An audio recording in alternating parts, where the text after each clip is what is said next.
Hello everyone, good evening. কেমন আছো সবাই? আশা করছি সবাই অনেক ভালো আছো। আমিও খুব ভালো আছি and welcome back to my new mini blog. তো এখন দেখতেই পাচ্ছ আমি দোলনা চড়ছি। কোথায় চড়ছি সেটাই তোমাদেরকে দেখাচ্ছি। এটা হচ্ছে একটা ছোট্ট পার্ক, মানে বাচ্চাদের জন্য এই পার্কটা খুবই ভালো, আমাদের বাড়ির কাছাকাছি। পার্কে আমি বসে আছি আর রোল অর্ডার করে এসেছিলাম, আর ও দোকানের কাছে দাঁড়িয়েছিল, সেই রোল দুটোই নিয়ে আসছে।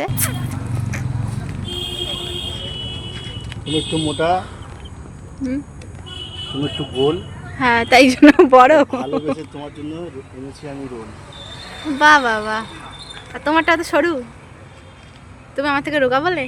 শুধু রোল কেন, রোল আর ভাজাভুজি জিনিস আমার ভীষণ ভালো লাগে। তো কয়েকদিন আগে যখন বাজারে এসেছিলাম, বাজার থেকে বাড়ি যাওয়ার সময় ওকে আমি বলছিলাম চলো এই পার্কটাতে একটু যাই, আমাকে নিয়ে আসেনি। আজকে এসেছিলাম অন্য একটা কাজে, তো সেই কাজ থেকে ফেরার সময় ওকে বললাম একটু পার্কে বসি। ওকে একবার বলাতে আজকে আর না করেনি, আমাকে পার্কে দোলাতে বললো তুমি বসো আমি একটু আসছি। আর এই পার্কের পাশে একটা দোকান আছে, ভাজাভুজির দোকান, তো সেখান থেকে দুটো রোল অর্ডার করেছিল। ওখানেই ও দাঁড়িয়েছিল, রোল দুটো কমপ্লিট হয়ে যাওয়ার পর ও নিয়ে এসেছিল। চার সাইডটা দেখো খুবই ভালো লাগছে, আর সেরকম কেউই নেই এখন। পার্কটা খুব ছোট হলেও খুবই ভালো লাগে আমার, কারণ এর আগে আমি একবার এসেছিলাম। যেহেতু এই পার্কটা খুব ছোট ওই জন্য বসার দোলনা কিন্তু একটা, আমি দোলনাতে বসেছিলাম বলে ওর সাইডে যে বসার জায়গা ছিল সেখানে গিয়ে বসে রোলটা খাচ্ছিল। আর চার সাইডের পরিবেশটা ভীষণ ভালো লাগছিল, আর তার পাশে মন্দিরে ঘন্টা বাজছিল, মন্দিরে পুজো হচ্ছিল।